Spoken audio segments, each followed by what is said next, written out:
One Kawan TV1.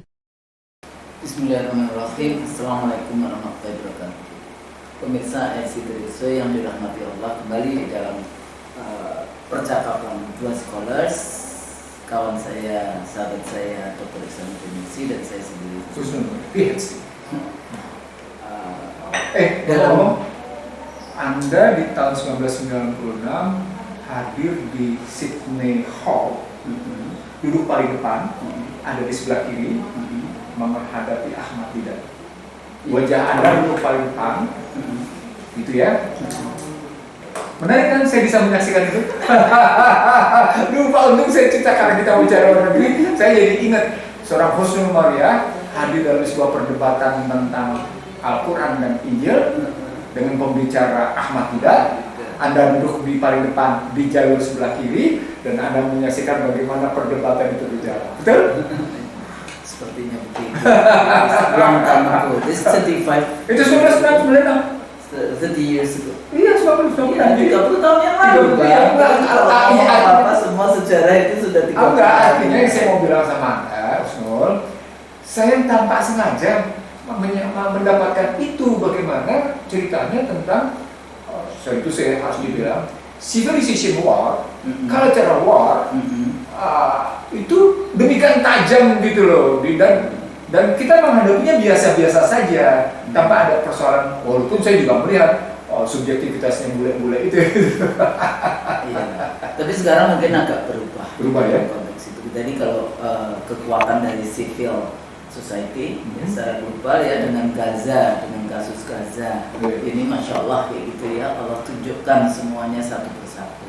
Tapi Bang, hari ini sebetulnya karena IC The Real Show itu selalu kita diskusi tidak hanya masalah domestik, kita juga bicara global, dan tentu saja karena referensi kita di dalam konteks itu ya daftar pustaka kita gitu, bacaan-bacaan kita, selain tentu saja dari timur, kita juga selalu melihat bagaimana sih dokumen-dokumen yang dihasilkan oleh Washington administration policies kayak gitu ya. Jadi ini juga sangat penting, makanya sangat penting mengikuti apa yang terjadi di Amerika sana. Tapi pada saat yang sama kita juga mengikuti apa yang kebijakan-kebijakan apa dari pos Jakarta Beijing, ya, Jakarta Moskow, dan juga kemudian kondisi kita, gitu ya. Jadi kondisi sebagai negara Muslim terbesar di dunia, walaupun sekarang katanya enggak Bu, sekarang Pakistan gitu ya. Cuma nanti kita cari datanya sudah sejauh mana. Tapi kalau dari persentase, sebenarnya persentase itu ada negara yang hampir 100% Muslim, negara kecil tapi ya dalam konteks ini. Nah, kalau kita melihat dengan kemenangan Trump, statement sebelum dia dilantik ya dia akan bikin Middle East menjadi neraka kayak gitu, dan akhirnya Allah tunjukkan gitu ya, kun fayakun, Allah tunjukkan apa yang terjadi di Los Angeles, walaupun itu bisa dilihat dari berbagai macam perspektif gitu ya. Urban design kayak gitu, urban planningnya Los Angeles sendiri harus dilihat sebagai kota yang memang rentan dengan kebakaran di dalam konteks itu. Tapi sama juga bangunan-bangunan kayak Indonesia yang di Ring of Fire ya, kita Indonesia itu negara yang di sini banyak sekali yang namanya gunung-gunung berapi. Itu juga bagaimana bangunan-bangunan kota di lereng gunung berapi dan sebagainya. Makanya kita sangat rentan dengan isu tanah longsor kalau kita tidak baik ya menjaga hutan-hutan di gunung-gunung kita. Tapi kalau kita bahas tentang kebijakan Trump atau statement Trump, sebetulnya ya dia luar biasa. Dari mulai ya dia akan isu Gaza, dia akan dia akan bikin hell gitu ya, neraka di Timur Tengah, tapi terakhir dia akan take over Gaza. Saya nanya saja, sekarang sudah mulai demo statement tentang statement itu, tapi intinya sejak sama juga waktu dia menang di periode Trump 1, sekarang kan Trump 2, waktu itu lawan Hillary Clinton. Itu dia selalu bicara tentang American First, ya kan? Nah, tapi apa saja dari mulai bagaimana dia menghadapi trade war dengan Cina, bagaimana dia bicara tentang energi, kembali lagi kepada energi foil kayak gitu ya, energi dominant again-nya itu ke energi foil, ya. Kemudian juga yang menarik lagi bagi para aktivis perempuan, dia bicara tentang bring back value, tentang bagaimana menjaga dari radical gender value yang dia berani mengatakan bahwa gender ada dua, laki dan perempuan. Ini kan juga Tapi dia berani juga bicara tentang aborsi. Iya, ya, tadi di satu sisi ya memang itu, karena memang di sana dia lebih bicara tentang value free, jadi kayak choice gitu ya, jadi choice right gitu, hak untuk memilih di dalam konteks itu. Tapi juga banyak hal yang menarik. Kalau Bang Lucy kan banyak bicara anggaran kayak gitu, tahu-tahu Trump bicara tentang dia tidak membiayai WHO jadi WHO, dia tidak mau membiayai USAID dibubarkan kayak gitu ya. Dan ini tentu saja karena USAID itu juga ada positif ininya, positif side-nya. Jadi bagaimana dia membiayai refugee, bagaimana dia juga membiayai kalau lembaganya refugee di UN gitu ya, terutama yang perempuan itu ya, UNW apa ya, refugee apa gitu ya, H gitu. United Nations Women Refugees. Ya, yang UNWA kayak gitu ya. Nah, terus juga bagaimana kemudian juga isu vaksin itu dia dulu juga sangat keras kan di dalam kita bicara seperti itu.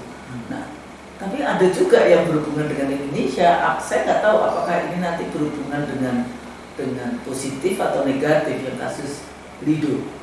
Ya, jadi kerjasama itu ini ya MNC ya sampai itu. Haritano dengan Trump di dalam konteks itu bagaimana membangun hotel residential luxury termasuk di Bali itu, termasuk di Bali juga.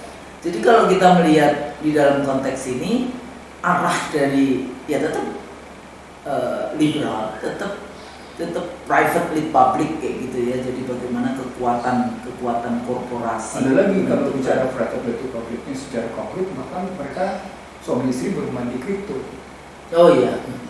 Suami istri bermain di kripto. Iya, jadi gitu kan sebelum dilantik itu kan si istrinya Melania sudah dan Trump juga sudah.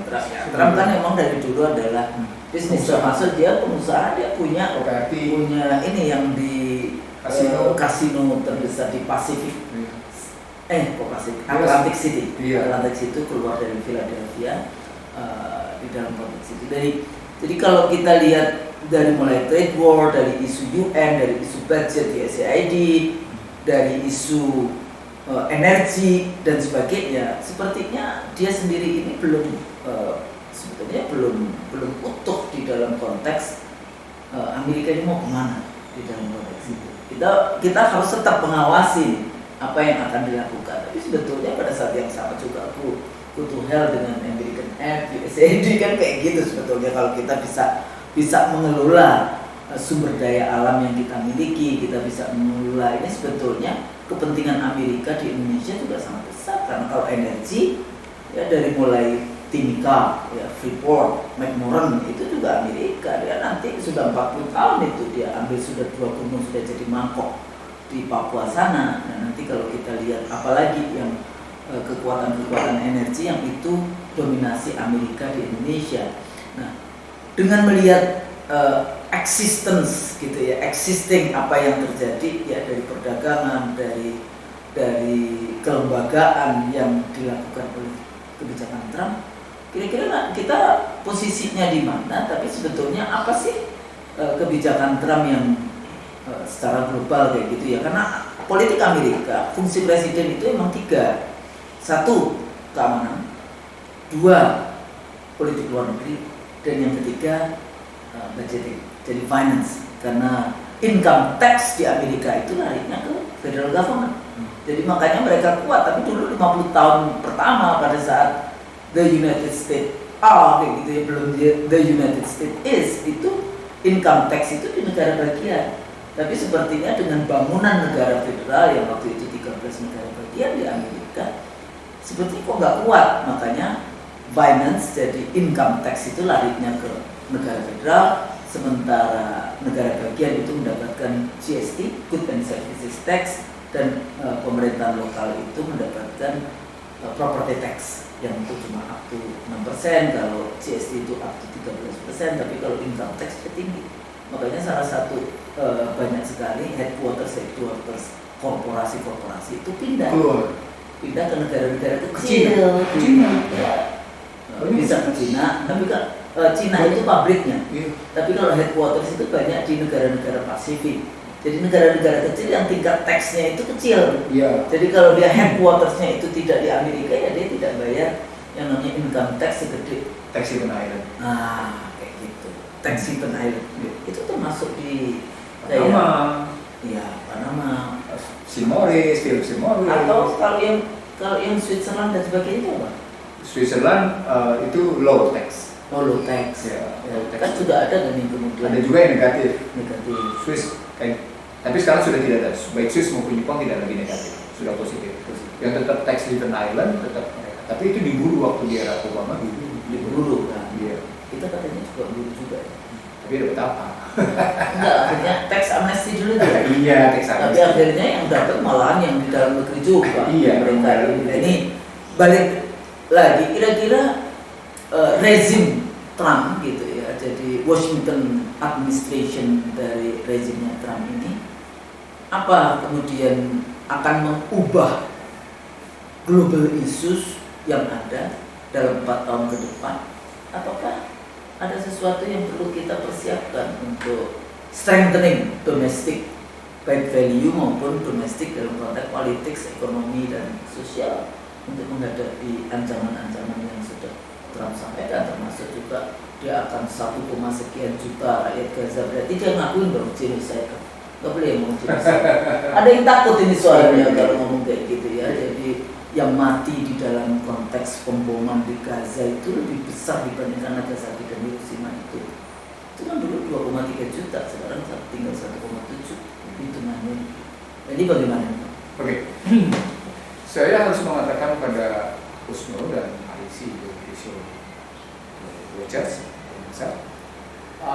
bahwa Amerika sejak menyerang Asia, khususnya Asia Tenggara, dalam perang nilai tukar, currency war, yang kemudian melahirkan krisis ekonomi moneter pada 1997, itu seperti menepuk air comberan tersiram muka sendiri. Istilah saya gitu semua. Dari comberan ya Pak? Air comberan, menepuk air di dulang terpercik muka sendiri. Kalau saya enggak, menepuk air comberan tersiram muka sendiri. Loh, Iya. jadi kalau melihat perdebatan Biden dengan Trump yang secara tidak langsung bagaimana mereka saling tuding, mereka punya kesulitan luar biasa secara sosial ekonomi, kesulitan luar biasa, makanya sampai kayak gitu. Dari posisi menepuk air comberan tersiram muka sendiri itu, gitu ya.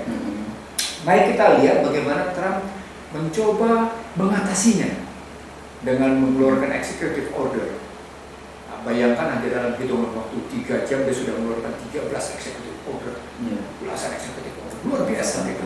Masuk ke kantor yang oval itu, langsung gitu ya. Nah, mari kita rinci sekarang satu persatu. Yang pertama, mendeportasi imigran ilegal. Yang kemudian border, terutama Meksiko. Ini dan kita Kanada, ini kasus dengan Kanada juga. Itu soal tarik. Kita bicara internalnya dulu. Internalnya pertama dideportasi imigran ilegal. Lalu pada imigran yang legal, mereka bilang, Amerika itu hidup dari imigran. Karena mereka lah penyandang pekerjaan-pekerjaan yang memang tidak mau dilakukan oleh warga negara Amerika. Bukan. Iya. Itu tapi including himself. Iya. Imigran. Pasti. Negaranya orang asli Amerika. Itu artinya itu persoalan identifikasi diri. Iya. Kalau sampai di situ persoalan identifikasi diri. Oke. Pertama adalah mendeportasi imigran ilegal yang pertama. Yang kedua penurunan pajak. Nah, saya mau bilang sama Husnul dan pemirsa ini. Sebenarnya sejak George Walker Bush melakukan apa yang disebut dengan war on terror setelah kasus 9/11 gitu ya, Amerika selalu mengalami defisit. Sampai dengan hari ini Amerika terus mengalami defisit. Jadi pajaknya tidak mencukupi untuk belanjanya. Jadi sudah hampir 23 tahun mereka mengalami defisit. Nah, dari situ muncul kebijakan macam-macam. Antara lain sekarang dibuat oleh Trump mengurangi pajak. Tujuannya agar terjadi kekuatan pembiayaan pada orang-orang kecil di bawah yang memang tidak mampu mengatasi mortgage dan homelessness. Jadi orang-orang tua di Amerika itu dalam kecemasan untuk tidak punya rumah, kecemasan untuk duduk bersama dengan keluarganya karena diburu-buru oleh problematik mortgage. Jadi hidup di Amerika itu pemirsa, satu mereka harus bayar yang namanya hutang bank karena dia harus sekolah. Sekolah itu hutangnya dari kemudian dia harus hutang karena hutang untuk beli rumah. Terus dia harus hutang karena harus asuransi kesehatan. Mahalnya mahal. Biaya kesehatan. Private sekali. Jadi itu. Jadi kemudian makanya tadi dikatakan di sana banyak homeless, banyak kemudian terjebak pada drug. Ya, yang zombie yang kayak di Philadelphia, di banyak. Dan di berbagai tempat, termasuk di Los Angeles sendiri ada.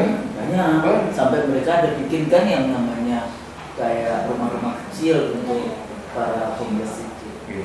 Jadi values di dalam sosial, jadi social cohesionnya juga itu bermasalah. Lalu yang ketiga, siapapun yang mendukung keberadaan Gaza, perjuangan Hamas, maka dipersilakan meninggalkan negeri Amerika. Walaupun legal.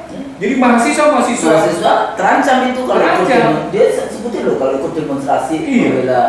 Silakan keluar katanya. Dan paling tidak akan menghadapi interview oleh FBI. Kalimatnya begitu. Jadi dua, kalau Anda tidak meninggal, kamu harus menghadapi interview dengan FBI. Itu kalimatnya, situasi di dalamnya. Yang keempat, internalnya melakukan efisiensi. Jadi departemen, departemen of government efficiency di bawah Elon Musk. Apa dampaknya? Pekerja federal berkurang, pekerja negara bagian juga berkurang. USAID tadi dibubarkan. Itu, ini yang keempat internal nih, yang menarik internal kayak gini. Lalu berikutnya yang internal adalah tidak ada lagi tentara yang LGBTQ. Kenapa? Karena military US military merasa malu menghadapi militer internasional karena di dalamnya ada orang-orang itu. Merasa malu dia. Itu yang internal begitu gitu ya. Tambah lagi dengan kebijakan bagaimana membiayai, ini problemnya, membiayai Los Angeles, membiayai Florida gitu ya. Yang satu terkena banjir, yang satu terkena badai, yang satu terkena kebakaran, yang satu terkena macam-macam juga. Dan itu diberikan positif. Yang terakhir, yang ketujuh problematiknya gitu ya, setelah melihat situ, bagaimana mengatasi hutang yang sudah mencapai 36 triliun. Jadi hutangnya selling rate-nya, batas atasnya 36 triliun itu, 36 triliun US dollars. Iya, itu sudah dibahas demikian tajam dan mendalam. Dan yang paling menarik adalah gitu ya, Trump menghadapi pemakjulan sekarang. Disebabkan di Indonesia aja ya. Jadi oleh seorang anggota Demokrat. Iya. Seorang anggota Demokrat, Trump dari House representatifnya sudah menghadapi pemakjulan. Sesama, enggak deh. Enggak, beda. Dia Republik. Trump itu dari Partai Republik. Iya, dia menghadapi pemakjulan. Ya. Itu situasi internal. Tapi bahkan dari Partai Republik juga mengkritisi Ilhan Omar itu dari Partai Republik. Iya. Dia mengkritisi isu tentang USAID. Jadi dia merasa dulu adalah refugee 4 tahun dia itu mendapatkan bantuan dari USAID dan itu dia menganggap itu sangat penting. Kenapa diputus? USAID itu mempekerjakan 10.000 orang yang tersedia sekarang sekitar 250. Termasuk di Jakarta. Kayaknya diberhentikan juga ya. Diberhentikan per 2 Februari ya? Iya, dari 10.000 tersisa kayak gitu. Nah, itu internal. Sekarang kita bicara eksternal. Kalau bicara eksternal, maka bicaranya berhadapan dengan Meksiko, Kanada, dan Cina. Ya. Ini soal tarif. Ini apa yang disebut dengan trade war. Yang pertama trade war. Dalam posisi trade war ini, kata kuncinya sebenarnya beberapa produk Cina melalui Meksiko. Ya. Dalam hal ini fentanyl. Itu artinya Trump sedang mengatasi bagaimana menyelamatkan warga Amerika. Itu kalau betul. Yeah. Bagaimana kita sedang menyelamatkan warga negara kita, gitu ya, warga negara Amerika yang sudah terkena penyakit macam-macam. Fentanyl adalah obat pereda nyeri dan menimbulkan rasa senang yang kekuatannya lebih hebat dari heroin dan morfin. Apa poinnya? Masyarakat Amerika sedang sakit sehingga membutuhkan itu. Iya. Mereka itu benar-benar yang namanya obat itu orang itu tergantung. Itu dan selalu menggunakan argumennya itu kayak chemical imbalance dalam tubuhnya. Jadi ancaman perang tarif ini bukan hanya terhadap Meksiko, Kanada, dan Cina, bahkan Uni Eropa sudah mulai membahasnya. Bahkan the next, Trump bilang, siapa saja yang menggunakan BRICS akan terkena. Ya, itu yang waktu itu kita sudah bahas ya. Bahas ya, bayar 100%. Kalimatnya konkret sekarang, the next stage disebutnya. Itu akan terkena kebijakan tarif dengan mempertimbangkan apakah ini bluffing, apakah ini ancaman, apakah ini memang jadi kenyataan. Uni Eropa sudah melakukan berbagai antisipasi dan beberapa negara juga sudah melakukan antisipasi. Ini klasifikasinya trade war. Ini klasifikasinya trade war. Yang kedua, terutama Uni Eropa yang kenaknya itu dia setelah Ukraina perang dengan Rusia perang dengan Ukraina yang dulu dijanjikan kan dari Amerika, nggak taunya disugas. Including dengan trade war ini sesungguhnya yang sedang terjadi sekarang adalah bagaimana TikTok yang di-ban itu tertunda, gitu ya. Lalu berikutnya juga ada problem dengan yang namanya ini menarik, transaksi yang tertunda itu antara Nippon Steel dengan yang namanya US Steel Corporation. Ini nanti pemirsa bisa lihat di screen ya. Saya gambarkan dulu soal steel, nanti kita bicara dulu yang lain. Kita bicara sekarang bicara steel, itu artinya kita mesti lihat bahwa ternyata penguasa steel dunia adalah Cina, nomor 1 dengan jumlah produksi 13 miliar 244 juta di situ ton, gitu ya.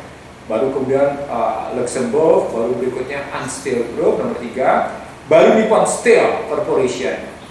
Nah, kalau Nippon Steel diizinkan bertransaksi dengan US Steel Corporation, maka Nippon Steel dan US Steel Corporation itu menjadi peringkat ketiga. Nah, silakan dilihat di screen. Apa poinnya?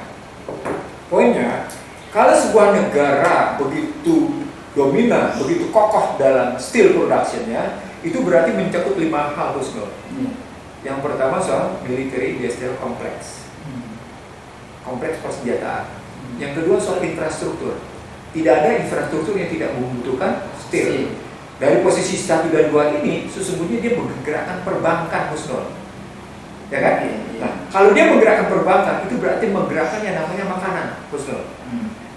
Dan itu yang disebut dengan perang itu begitu. Kalau dia menggerakkan yang namanya makanan, itu berarti dia menggerakkan sejumlah sumber daya, baik yang namanya teknologi bergerak di situ, baik teknologi pangan maupun teknologi elektronik maupun teknologi mekanik, itu berkembang habis-habisan. Itulah bisa dilihat bagaimana dominannya steel industrial. Apa poinnya?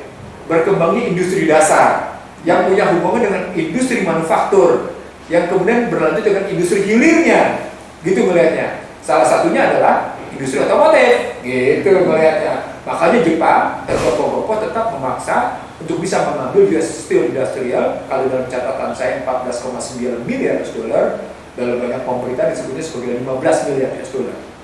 Tapi catatan saya angka akuratnya 14,9. Nah, kalau melihat struktur steelnya kayak gitu, maka sesungguhnya bisa dilihat bahwa sesungguhnya sedang bertarung dalam konstruksi teknologi. Itu adalah 1. Cina, 2. Amerika, 3. Jepang, 4. India, di dalamnya ikut Uni Eropa.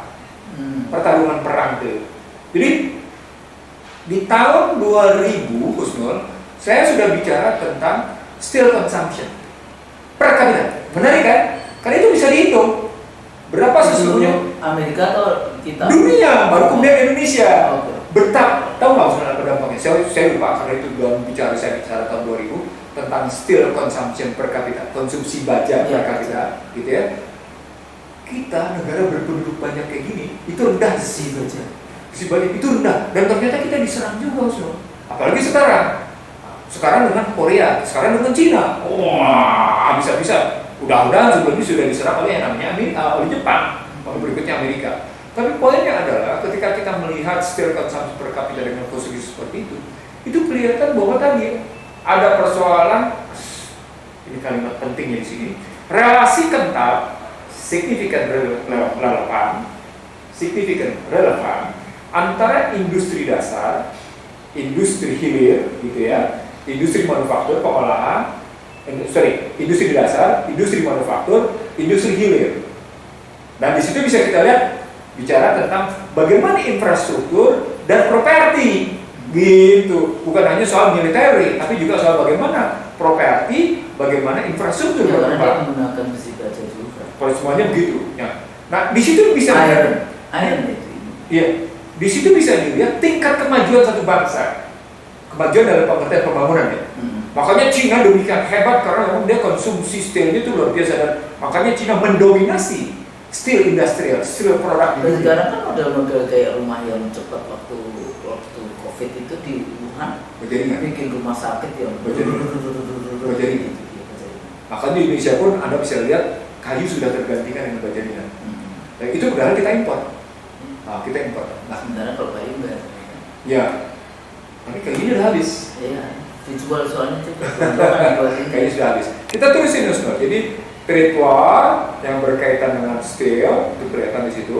Nah, kalau kita bicara tadi seperti itu bahwa steel berhubungan dengan yang namanya finance, maka Amerika yang sedang melakukan kekuatan diri, menata ulang dominasi dirinya, tidak mau melakukan currency war. Jadi trade war, gitu ya. iya, jadi Trade war kemudian ke currency war. ya, jadi trade war ke currency war. Nah, karena ini menyangkut soal teknologi, maka yang terjadi adalah cyber war. Nah, di sini Amerika kalah dengan Cina. Amerika meninggalkan industri manufakturnya, tapi melulu pada ICT war, pada cyber war. Cina sementara tetap relasi antara industri dasar, industri pengolahan, dan industri hilir sambil dikembangkan industri teknologi cyber war-nya. Maka orang bertanya tentang apalagi TikTok. oh macam-macam itu, termasuk DeepSeek terakhir yang paling berikut itu AI-nya Amerika ya, berlawan dengan DeepSeek itu gitu yang tampilnya. Jadi sekali lagi itu tadi trade war, currency war, ICT war, teknologi war posisinya. Nah di sana bisa dilihat kalau dalam buku Prahara Bangsa saya mengklasifikasikan kemajuan teknologi Cina itu bisa mengalahkan dari seluruh indikator, dari indeks kemajuan teknologi gitu ya. Ada sekitar 34-an indeks kemajuan teknologi, hampir sebagian besar dipegang oleh Cina. Nah, di sini kelihatan technological war, including military technology. iya, including. Belum, tapi-nya sudah dekat. Nah, di sini kata kuncinya Cina menghindar untuk yang namanya military war. Iya, karena dia penduduknya banyak, dia nggak mau kasus Nagasaki, Hiroshima berulang, dia nggak mau. Karena dia merasa lebih berat. Dia merasa bersalah ketika kalah dalam perang candu, dan dia nggak mau pulang kayak gitu kan. Jadi dia akan lakukan apa yang disebut dengan soft war. Dia akan melakukan connectivity war. Jadi sesungguhnya bisa dilihat dari trade war, currency war, technology war itu nanti ujungnya adalah soal economic war, dan economic war ujungnya adalah soal connectivity war. Nah, kalau begitu dalam modelnya, maka lebih lanjut perangnya adalah yang kelima, saudara. Saya menyebutnya from hybrid war to the totality war. Perang dunia dong. Nah, karena itu orang melihat 2030, 2035 seperti buku dalam Prahara Bangsa, dalam buku Prahara Bangsa, itu akan terjadi apa yang disebut dengan perang dunia. Kalau modelnya akan begini. Jadi Trump melakukan peperangan ini semua. Karena nggak ada yang kemudian menurunkan diri untuk, ya mereka selalu intinya kan mau menang semua. Jadi setelah yang namanya Trump melakukan trade war, Trump melakukan currency war gitu ya, lalu Trump sampai dengan hari ini belum diputuskan transaksi antara US Steel sama Nippon Steel, maka bisa dilihat kebijakan lebih lanjutnya. Apa kebijakan lanjutnya? Kebijakan lebih lanjutnya, Trump melihat di situ dia menarik diri dari Badan Kesehatan Dunia. Dan karena itu Dirjen Kesehatan Dunianya Adam Ghebreyesus merayu sejumlah negara agar kembali Amerika untuk masuk kembali. Ya yang tujuannya akan melakukan pandemi. Itu Nah, masalahnya. kan kemudian Padahal Indonesia sudah tanda tangan juga. Padahal kalau kalau Trump memang konsisten dengan ucapan yang melakukan penghematan pada anggaran, Amerika adalah negara terbesar yang melakukan pembiayaan atas Badan Kesehatan Dunia. Jadi satu-satu negara terbesar melakukan pembiayaan atas Badan Kesehatan Dunia adalah Amerika. Ya. Diikuti dengan Bill and Melinda Gates Foundation. Tapi Nah, dari kita situ, juga dapat keuntungan juga. loh, karena memang menjalankan kepentingan, Kok jadi menjalankan kepentingan itu ada patut. Nah, jadi kalau dilihat dari tadi, dari posisi bagaimana trade, financial, dan kemudian teknologi, lalu berikutnya economical war, lalu hybrid to totalitarian war, maka bisa dilihat bahwa permainan pada financial akan berhubungan dengan farmasi. Nah, itu yang terjadi pada 2020. Dan kadang-kadang kita itu take it for granted. Isu farmasi itu sedunia. Itu cuma beberapa pemainnya cuma sedikit dan itu selalu dijadikan ini lahan untuk yaitu tadi perang kan. Di dekade awal abad 21 sesungguhnya seluruh masyarakat di dunia diingatkan oleh Siti Fadila Supari bahwa terjadi ketidaksehatan dalam industri farmasi. Itu Even di Indonesia juga pemainnya nggak begitu sama dengan mereka. Jadi setelah menerapkan tadi menarik diri dari Badan Kesehatan Dunia, menarik diri dari posisi USAID, gitu ya, menarik diri dari Paris Accord, ya, dengan meninggalkan istilah Kyoto Protocol, ya. ulang, dengan meninggalkan istilah Kyoto Protocol, karbon. menarik diri dari Paris Accord, Balik kepada industri energi fosil. Nah, di situ menarik. Bahwa sesungguhnya sedang terjadi perang tajam antara Republik dan Demokrat.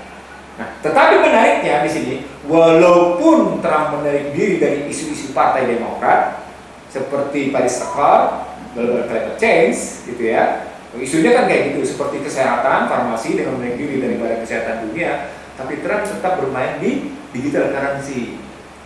Di mana Melania dan Trump membuka kripto. Di sini saya melihat bahwa sesungguhnya Trump akan masuk ke dalam apa yang saya sebut sebagai digital currency dengan memanfaatkan teknologi Mark Zuckerberg dan Elon Musk. Sementara aplikasi sistemnya aplikasi sistemnya pada Jeff Bezos. Karena memang Jeff Bezos jago di payment system. Itu karenanya Amazon hebat. Jadi cara melihatnya sederhana, payment sistemnya ada pada Jeff Bezos, Amazon, sementara digital currency sistemnya ada pada Mark Zuckerberg dan Elon Musk. Itu kelihatan digital currency. 8 kalau di kita punya 9 naga, katanya Bang Yosi 10 ya. Nah, di Amerika itu yang 8 itu bisnis besar, korporat besar itu juga menguasai separuh dari keuangan dunia. Nah, di situ diucapkan oleh yang namanya Biden dalam farewell speech bahwa Amerika dikuasai oleh oligarki. Nah, ternyata dibuktikan oleh Trump bahwa yang disebut dengan oleh oligarki itu adalah Elon Musk, Mark Zuckerberg, lalu di situ Jeff Bezos, termasuk Tim Cook. ya. Yang termasuk Tim Cook itu iPhone, gitu ya. Nah, kalau kita melihatnya begitu dalam situasi internasional begitu, yang paling menarik adalah ketika Paris Accord terjadi, itu berarti energi terbarukan tidak bakal didorong habis-habisan oleh Trump.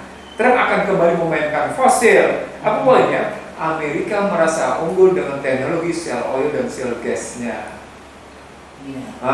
Karena itu diam-diam Saudi Arabia mendukung kebijakannya Trump. Karena itu tetap karena kembali lagi pada yang namanya energi fosil.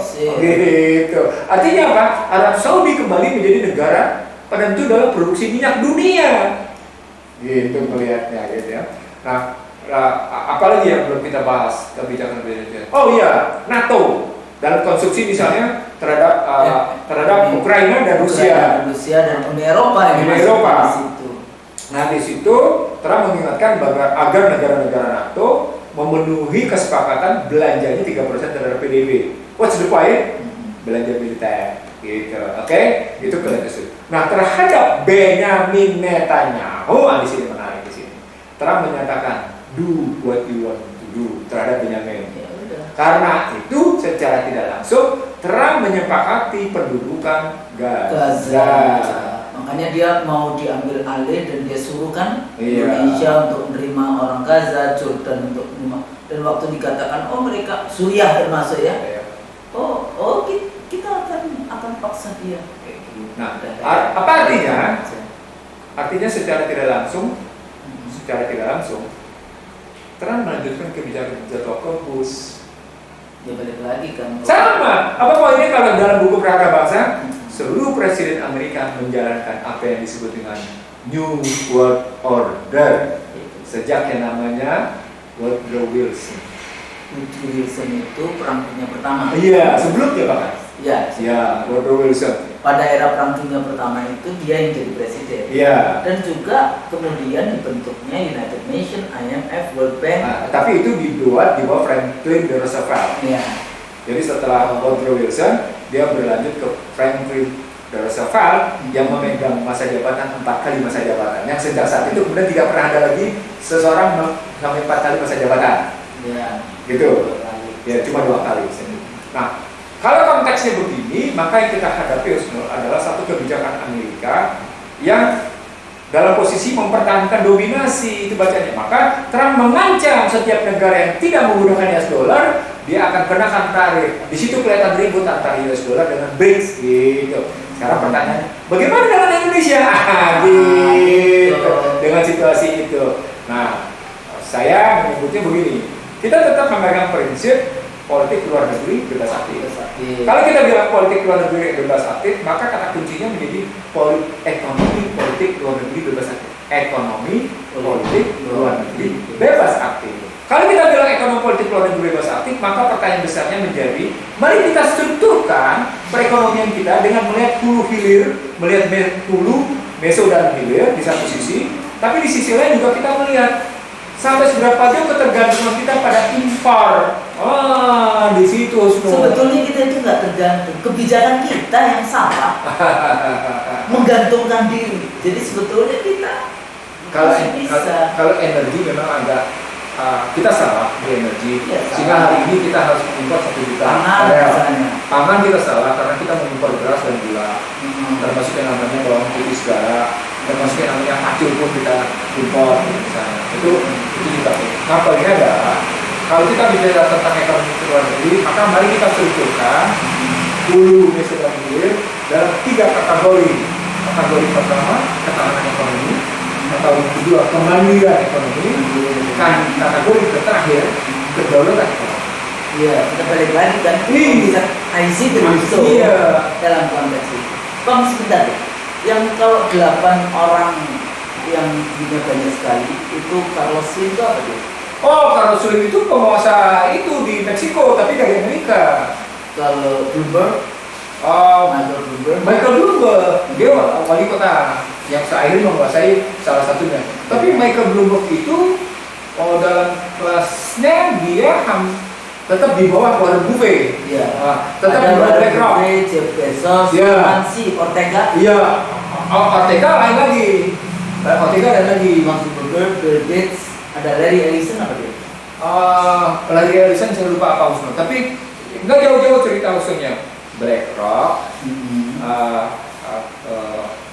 BlackRock itu terus ada tax hair apa ada di hati tapi di mulut.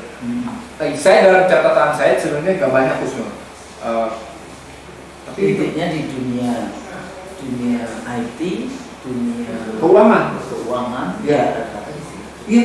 Karena kan tadi saya bilang dia meninggalkan industri manufaktur, dia cuma bermain pada 2, industri militer, industri teknologi, ICT, dan industri keuangan. Gitu. Sehingga dampaknya tadi dia tidak pernah bisa mengatasi ketimpangan. Gitu dampaknya. Kita trade-nya. Nah, kalau begitu ceritanya, dampak Indonesia-nya adalah Indonesia harus memperbaiki hulu, meso dan hilir pada hajat hidup orang banyak, gitu ya, baik barang maupun jasa, plus pada namanya barang komersial. Nah, ini dikunci oleh 3 pertanyaan. Bagaimana ketahanan ekonomi Anda? Bagaimana kemandirian ekonomi Anda? bagaimana yang namanya kedaulatan ekonomi Anda. Jadi bukan cuma sekedar bicara tentang tidak mengekspor bahan mentah ke Singapura, bukan sekedar itu cerita besarnya. Tapi bagaimana? Jadi kita kalah banyak. Ini kan apa yang terakhir isu Singapura, semuanya kita impor minyak dari Singapura. Sebetulnya bukan Singapura juga cuma hub ya. Enggak. Tapi kalau saya bukan itu ngelihatnya Mas Nur. Tadi format berpikir menstrukturkan hulu, meso dan hilir pada hajat hidup orang banyak baik barang dan jasa, pada barang dan jasa komersial yang dikunci oleh persoalan bagaimana ketahanan ekonomi, bagaimana pemberdayaan ekonomi, bagaimana kedaulatan ekonomi baik pada sektor keuangan maupun sektor real gitu. Termasuk di sini saya memasalahkan pada sumber daya buatan. Nah, sumber daya buatan itu mencakup soal infrastruktur dan data antara lain. Nah, kalau misalnya kereta api saja kita masih tergantung dari luar dan dia bagian dari public transportation, maka sesungguhnya kita tidak punya kemandirian. Yang ada cuma ketahanan. Ya, akhirnya karena tidak kemandirian itu akhirnya menghilangkan kedaulatan dan fungsi pelayanan itu. Iya. Ya, mereka cara berpikirnya kalau model liberal, model neoliberal, model korporatisme itu kan untung atau tidak untung. Pasti. Sementara kalau kita bahas tentang negara, kita nggak bicara untung atau tidak untung. Bagaimana Anda melayani? Nah, kalimat melayani tidak boleh memasalahkan subsidi salah sasaran. Subsidi tidak tepat sasaran. Kalimat tadi serve the people. To serve the people. To serve the people. Itu tidak boleh keluar kata-kata subsidi salah sasaran. Dan mereka itu percaya ini begitu, yakin bahwa oh ini subsidi karena kalau harga pasar tuh segini, ini harga negara kasih subsidi. Halo, itu tanggung jawab kalian. Iya, jadi kadang-kadang penggunaan diksi-diksi yang seperti itu kalau kita paham itu menyakitkan sebetulnya kayak itu karena analogi. Yang kedua, uncommitted the constitution. Jadi unknowledgeable, naik lagi ke atas, uncommitted to the constitution. Gitu. Pada konstitusi. Iya. Enggak, dalam bahasa sederhana, they show that they who are.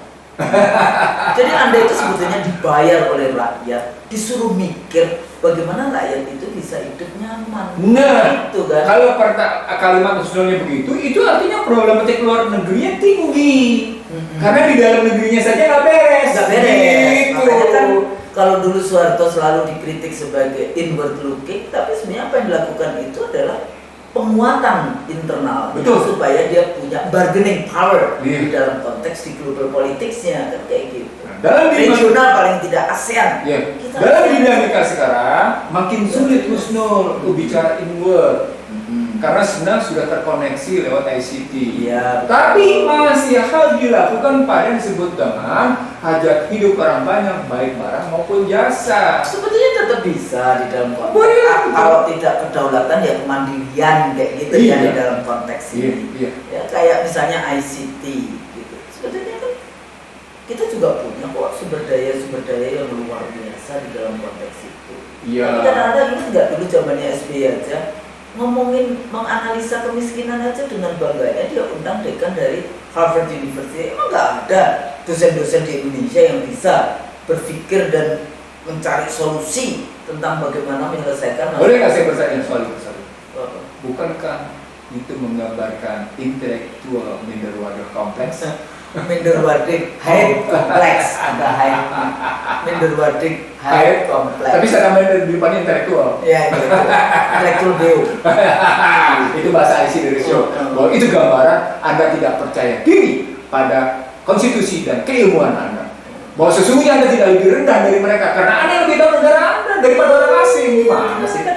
Berarti Anda tidak tahu rumah tangga Anda sendiri dong. Termasuk juga benar rekrutmen gitu ya. Terus sekarang wakil menteri pendidikan dia, emang Anda pernah ngurus pendidikan di Indonesia? Ya pernah juga. Artinya sesungguhnya ketika kita balik, you don't have a track record kayak gitu loh. Ya, kita sebenarnya ketika bicara tentang kebijakan Trump, kita sedang mengatakan mari benahi kebijakan rumah tangga kita. Ya, gitu. Mari perbaiki kebijakan. Mari kita benahi kebijakan dalam negeri kita sehingga kebijakan negara asing apapun itu tidak akan menggoyahkan ya. Tidak melakukan 7I. Nah, itu. Dan Ya. maksudnya yang saya maksudkan adalah bagaimana caranya strengthening internal affairs kita supaya apa? Supaya kita tidak gampang digerus oleh kebijakan apapun yang ada dari luar. Iya. Ya, jadi yang dipercaya bukan Washington, bukan Beijing, bukan Moskow, Bukan juga London. tapi yang di atas. Iya, iya. Saya Iya. kira kalau kita beriman dan bertakwa, Allah akan bukakan semua rahmat Allah dari bumi, Iya. kemudian lautnya, dan bahkan dari udara juga. Tapi Husnul ditanya sama pemirsa, gimana sih caranya mengatasi situasi global kayak gini? Jawabannya gampang. Trump aja bisa, masa kita nggak bisa? Trump aja bisa. Bintang film. Iya. Trump aja bisa, masa kita nggak bisa? Bisa. Setiap bangsa diberikan kelebihan Kelebihan. sepanjang dia mengerti tentang siapa dirinya. Dalam bahasa lain, tentang siapa bangsanya. Siapa. Jika Anda mengenal siapa diri Anda, jika Anda mengenal siapa bangsa Anda, maka Anda sudah menyelesaikan sebagian dari masalah. Soalnya kalau ngomongin identitas bangsa, bangsa Indonesia itu bangsa bentukan, imagine community. Sebetulnya kita kumpulan dari bangsa-bangsa, bangsa Aceh, bangsa Batak, bangsa Melayu, Jawa, Minang, Jawa, Betawi, Sunda, Banten, Bugis, sampai Bali, Bugis, Iya. Makassar, Buton, Iya. ya, Papua, Manado, Maluku Utara, Papua. ya, Papua, Ambon dan sebagainya seperti itu. Itu kumpulan dari bangsa-bangsa. ada 252 suku bangsa. Nah, itu yang besarnya. Karena diklaim juga Papua aja katanya ada 500-an. Kalau dalam kajiannya Sel Sumarja itu ada sekitar 250.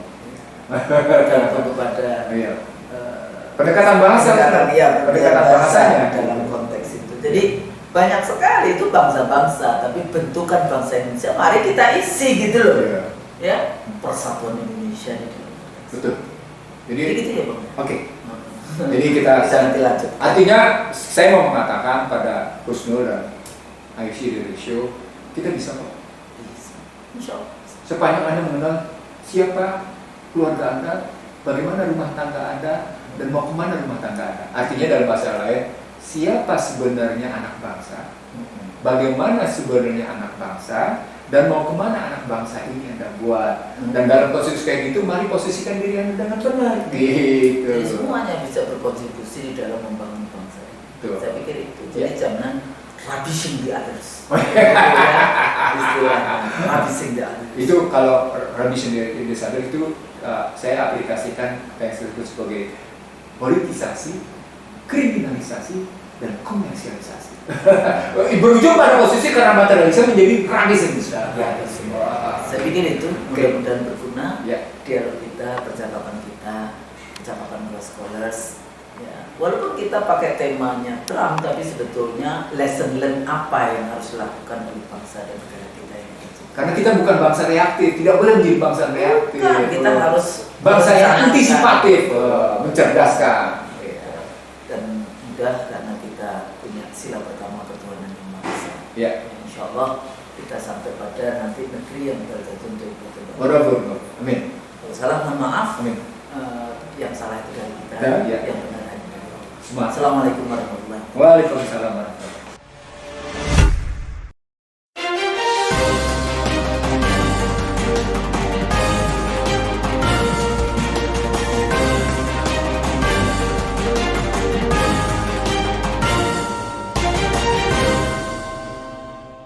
One Kawan TV 1